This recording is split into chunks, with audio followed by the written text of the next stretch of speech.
Welcome to Evolution of Self with me, Britannia.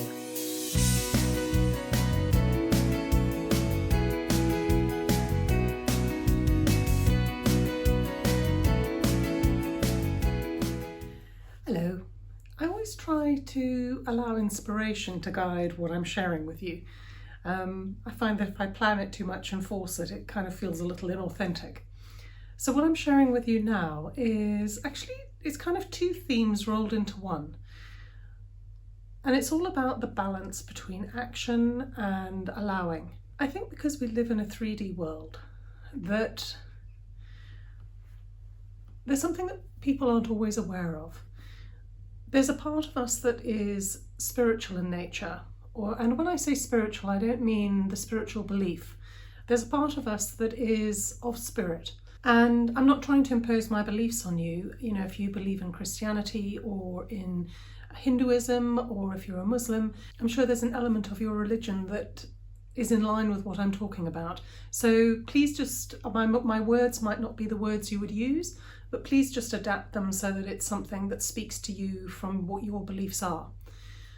So there's a part of us that is what I call spiritual. It's the part of us that gives us life. And if we connect to God or source or whatever you want to call it, we can receive inspiration and insights and wisdom and all sorts of things. However, if we don't put action to those insights, those thoughts, that wisdom, then it just remains an idea, a floating sort of concept, but doesn't actually find form here in the earth, on this 3D planet that we live in. And it's kind of like if you look at anything, if you look at any animal, well, not any animal, because there are some that kind of have different ways of reproducing, but on the whole, most of the animals on this planet reproduce with the necessity, and most plants, with the necessity of a male and a female counterpart, and that it's the combination of these two things that creates life.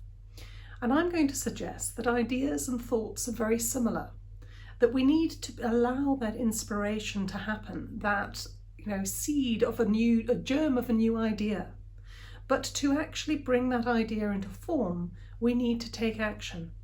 And the reason I've likened this to male and female is because I see this in work and organisations as well.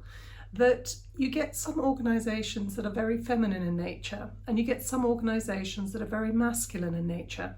And I know my terminology, because I've had some quite heated and intense discussions with people, can be quite jarring, I think, because of all the beliefs and the behaviours and the history that goes back about men and women and the male and the female of our species. But what I'm talking about here is an energy. And I think the Chinese describe it best with the yin and the yang, and how the female energy is, they liken it to the moon and the night, and it's cold and it's damp and it's inclusive and it's meandering, whereas male energy is hot and hard and direct and linear, and it's the sunshine and whatever. And there's a lot of different components to the way they describe yin and yang. One is the female is the yin and the male is the yang. I think I've got that the right way around. So one is feminine, one is masculine. And what this means when we look at organisations, and it's not just organisations, and that's where these two different components came this week from the inspiration that I'm now sharing with you. But I'm going to focus on the work one first, and then I'll go on to the other one. So in organisations, I've seen some organisations that sort of exude this feminine energy, and it's wonderful, and it's a new kind of energy because it didn't used to be around. Male organisations used to be very masculine in energy. And I want to point out that neither is right. And I'll get to that in a moment, but I want to describe them first. I'm telling myself this more than you, because otherwise I'm going to lose track of my thoughts. So the feminine organisations tend to have a lot of collaboration. They have a lot of meetings, a lot of ideas, a lot of thoughts, but sometimes these meetings can lack any action. So you can feel like you've been in a wonderfully inspiring meeting and there's been a lot of discussion and a lot of ideas and opinions and things that have been floated. But when you leave, you kind of wonder what you actually achieved. Whereas in sort of organisations that are much more male sort of energy orientated, Everything's very organised, very categorised. There's not space for people to share ideas. It's very much, this is the path we're taking, how do we need to get there, what are the steps, let's do it. And there's pluses and minuses to both, and I think this is where I'm coming at it, and that's why I sort of explained the animal sort of side of things from the beginning. Because to me, one is not right and one is not wrong, but it's actually the balance of the two that is the creative space where magic happens. And that's why I've likened it to how we create life, because the same is very, very true of how we create anything.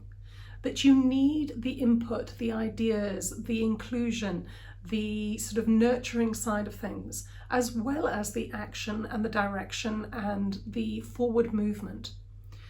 If you have masculine without feminine, there is a lack of care, there's a lack of input of ideas, there's a lack of wisdom. So things can lead to disastrous results purely because the whole purpose is to just take action and get there. But on the other side, having the sort of the feminine without the masculine can lead to procrastination. It can lead to wonderful ideas, but no actual culmination of those ideas, no actual creation of those ideas. And I think this is what a lot of organisations miss, is that they might go one way or the other way, but they haven't learned how to balance the two. And that to me is the sweet spot. That's where you really create things. You have the inclusion and the understanding and the empathy and the compassion, but you also have a forward direction. And to me, that's where companies now need to find themselves, as in that sweet spot of creation. And I suppose for me, it was also about realizing this in my own personal life as well.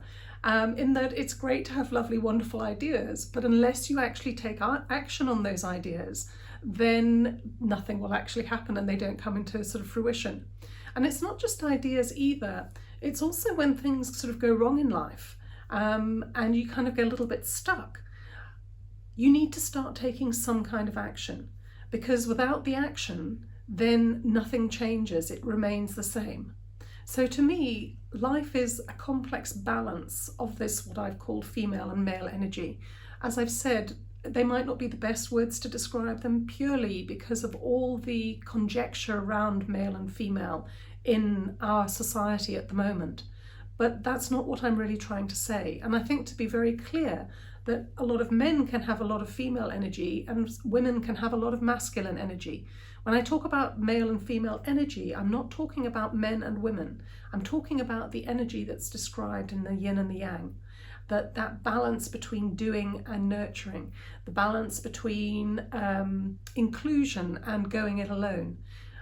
So that's what I really want to point out. And it's something that fascinates me, it's something that excites me, and I really love working with people to get this wonderful balance so that they can be as creative either in their personal lives or as an organisation. I hope you've enjoyed this. I hope it's inspired you to sort of looking at your life or your organisation or the team that you work in to try and see which one yours is more, and maybe to try and start making those changes to balance things.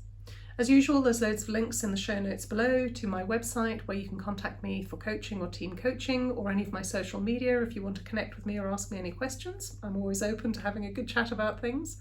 And there's also a link to my free course, the 7-Day Happiness Boost, and other courses that I've created as well. Have a stunning week, and I'll see you again next week, hopefully. Bye-bye.